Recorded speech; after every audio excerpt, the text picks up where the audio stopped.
So today I'm reviewing Black Mesa. Basically, Half-Life 1 came out years ago in the late 90s. It is a classic. You like it or not, it's still a classic in terms of FPS. You had games like Doom, Quake, Duke Nukem, and Half-Life came out. And it did a big explosion in the FPS scenery because suddenly you could make smart FPS with lots of puzzles, with lots of scenario, dialogues, a real immersion like in a movie. So in that sense, Half-Life 1 was remarkable and very innovative. Flash forward in the future, but still many years ago, some guys, a fan of the license, Half-Life, decided to make a mod out of it to revamp the game, make it look better, make it feel more up to norms in terms of gameplay and all that. And they kept doing that for years, to the point that eventually lots of people noticed them. It took them longer because they decided they wanted to make something very, very clean and good and all that. And even Valve noticed them, and basically while it used to be a free mod that you could try at first, it ended up being a game that you can purchase on Steam. And so now you play Black Mesa as if you were playing Half-Life 1 remastered, sort of. We'll get to it. First, let's talk about the video. Let's be real and fair here. Video-wise, Black Mesa is not an amazing looking game, in the sense that it is not an FPS AAA with graphics from 2024, whatever. There's two reasons for that. First, because it started as a mod. It is not a AAA game with the budget that you would imagine and all that. The second reason is because this game is trying to emulate Half-Life 1. It tries to show what Half-Life 1 was about.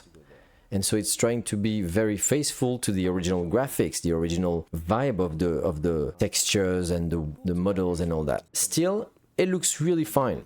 Okay, it's not a 4 or 5 out of 10 looking game, but it's not a 9 out of 10 either. Now, I'll be honest, the more you play the game and the prettier it becomes, especially for reasons that I can't really reveal, because that would be a huge spoiler. But if you've played Half-Life 1 in the past, you know what happens at the end. At the end, there was something very important, very wow. Well, they decided to work even more on that part. Okay, I'm not saying they didn't work on the first part, but they worked more on that last part than the original Half-Life 1 did. And so that last part looks amazing. Still not AAA, still we are not talking about a Bethesda looking game or whatever, okay? But it looks very pretty, very colorful and artistic. It's really, they did a good job. So graphics wise, we oscillate between a 7 out of 10 and an 8 out of 10, 8.5 for some parts.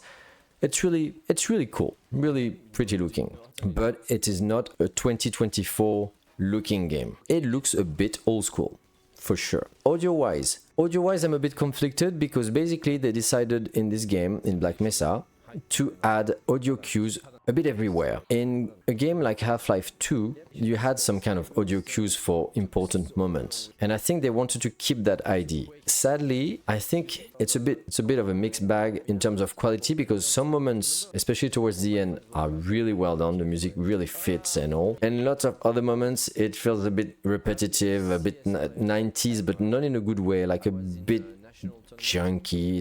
It's not perfect, and it's not fantastic either. Audio-wise, in terms of music, it's fine, it's okay. The sound effects, voiceover and all that is good. However, it looks like apparently they redid a lot of voices, like they kept some but they added some stuff. So some things are great and feel like back in the day, and some are like a bit debatable, I reckon. Audio-wise, it's still all the original sounds, like when you use your weapons, when you use an item and all that, it sounds still like the original one. Gameplay-wise, that's probably one of the two main reasons why you would play Black Mesa. I was about to say Half-Life. The gameplay is a tribute to what the gameplay was in the original one, in Half-Life 1, and to understand, so there's a bit of an historical approach to this, right? I don't know if you could play this game 100% genuinely and thinking, whoa, so this game came out yesterday, let's try it, because there's many things that feel old school. So you play this game knowing that you're playing a tribute to a game from 25 or so years ago. That's really important to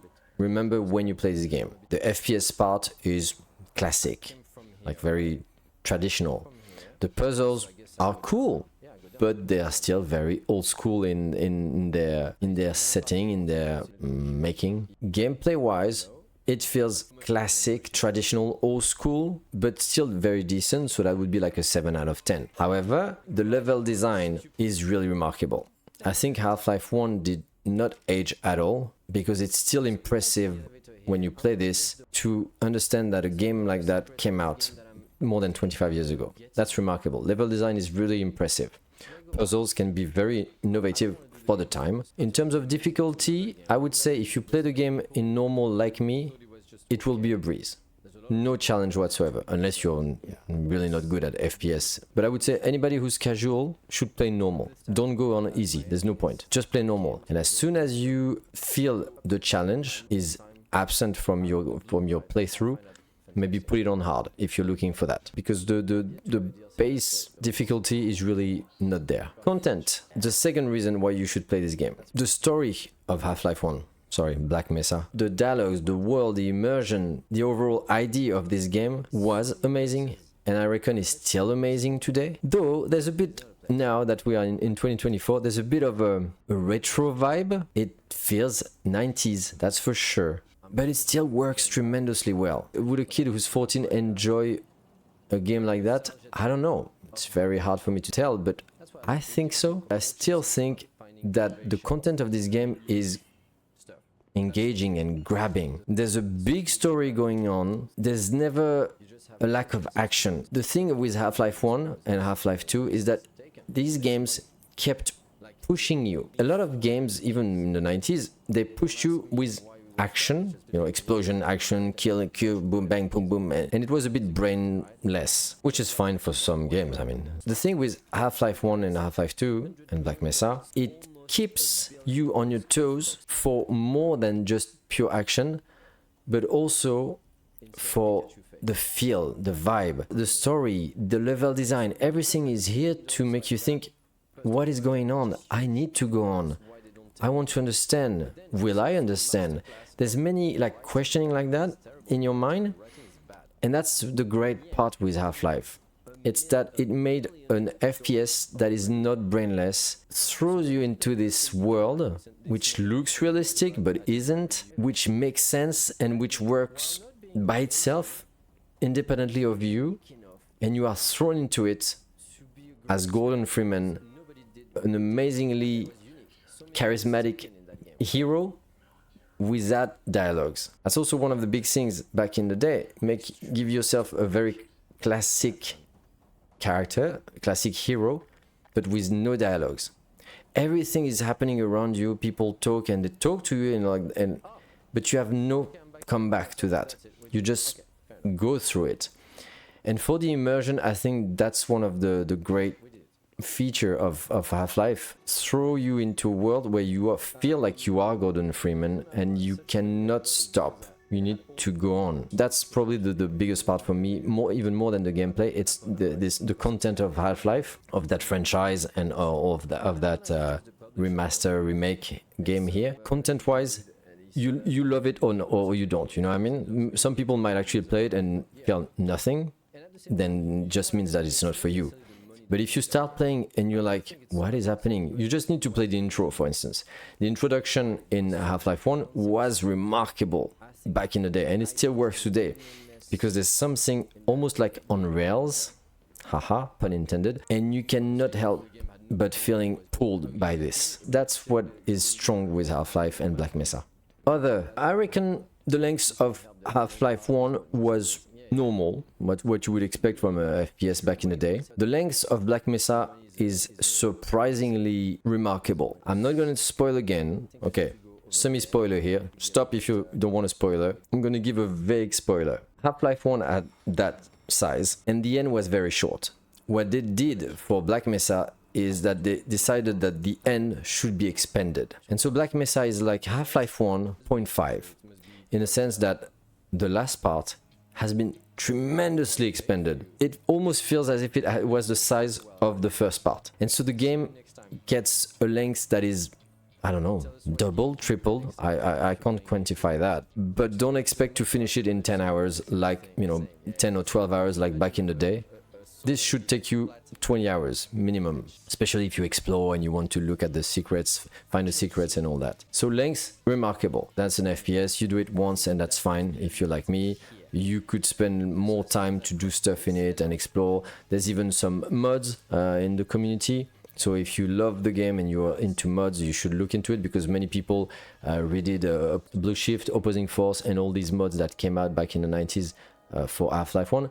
It's here again in this new Black Mesa revamp thing. A lot of things that you can explore in this game. As a disclaimer, should I put a disclaimer? Yeah, I can give a disclaimer. My review here for Black Mesa might be a bit biased by the fact that I did Half-Life 1 back in the day and I liked it fine. It was really cool, but I didn't own the game, so I didn't have time to dive more into it. When the mod CS came out of this, I was much more into it, so I didn't have much time to enjoy Half-Life 1. Half-Life 2 is still to this day one of my favorite games of all time. I think Half-Life 2 was a masterpiece of video game design, while Half-Life 1 was a great FPS game. My review might be biased by the fact that I love the world of Half-Life in general. I love what Valve did as a game that has a soul for FPS, which is pretty rare. Final rating. So it's a bit hard for me to judge this game objectively because it's the remake of a game. And this is also where I want to stress something. I consider Black Mesa to be the actual renewal of Half-Life 1. Recently, there's been a lot of remastered games, remake games. It's always a hit or miss, but I think lots of people do a decent job. I am notably thinking about Final Fantasy VII. I thought that the remake was fantastic. I thought it was a masterpiece, and for me, it made Final Fantasy VII, which I adored, renewed and better. Final Fantasy VII Remake is for me the new Final Fantasy VII. If you need to play one, it's that one. There's no point playing the old one if you have to choose. I think it's the same for Black Mesa. If you want to play Half-Life 1, you could go out of your way and dig out the old one and all that if you're into retro gaming and it doesn't bother you. But if you want to experience it and you're not into retro gaming, you just want something that is up to modern, you know, standards for the streamline of gameplay and all that, you should go play Black Mesa, because this is for me the new Half-Life 1. All the first part within the facility is exactly like I remembered it in my head, in my heart. But if I go on YouTube and check out Half-Life 1 playthrough, it looks ugly. It doesn't look like it at all. Black Mesa for me replaced Half-Life 1. It's that good of a job of redoing the game. So keeping that in mind, it's gonna be impossible for me to review Black Mesa as a new game that would come out today. It makes no sense. Black Mesa for me is Half-Life 1 25 years later. That's the idea. I would probably give it an A-, 86, 87. Great game, play this if you can. Yeah, I think so. It's a great game if you can, if you're interested in knowing what was Half-Life, what is Half-Life. I think if you ever play Half-Life 2, you should definitely play this one first. Not that it's extremely related, but I think it helps building your appreciation for the world, the lore of this series. 87, 86, 86 because of there are a few things here and there, like there's no zero bugs, there are some. The music was a bit problematic in some ways. I also thought that there was a lot of swearing, like all the guards are like shit, bullshit and all that. I didn't remember that in the original one, so there's some few things that changed maybe. So yeah, 86, which is still very high. 86% for Black Mesa, that's an A-, and that's my review.